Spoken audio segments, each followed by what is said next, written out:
When are you going to wake up? When are you going to wake up? When I last spoke to you, I was saying as clearly as I could through my recorder's mind. When are you going to wake up? Grow up and decide you will have the courage to cast aside your old, well-loved myths of a bleeding Christ on a cross, paying for your sins. When will you accept my truth? The truth that I, Jesus, was seen to be a threat to public peace and a threat to the Jewish leaders because I taught the people about a God of love, a God which did not need sacrifices. I taught people that forgiveness was essential to experience a happy and healthy life, while the Jews taught an eye for an eye, and that their God sent them into holy wars against the pagans. I, the true Christ, taught them that they should not be worried about unclean drinking cups, but should watch what came from their minds and mouth.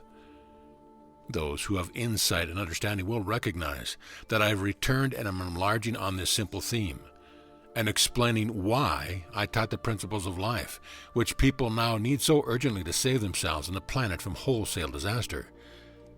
Read letter 1 until you fully understand it.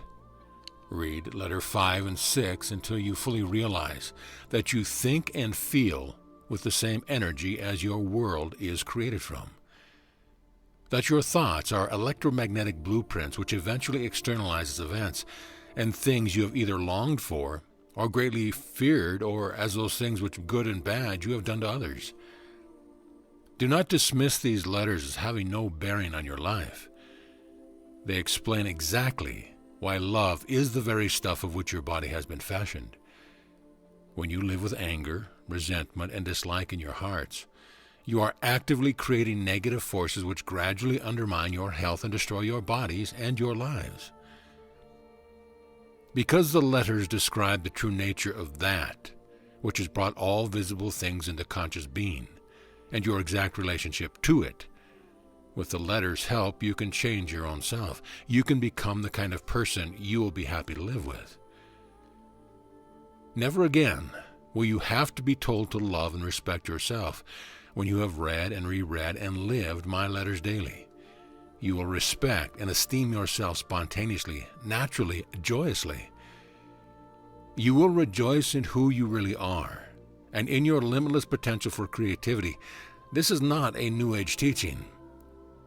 My Christ teaching remains and will remain the same throughout eternity.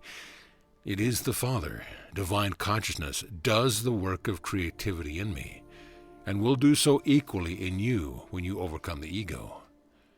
When you too become universal love. Namaste.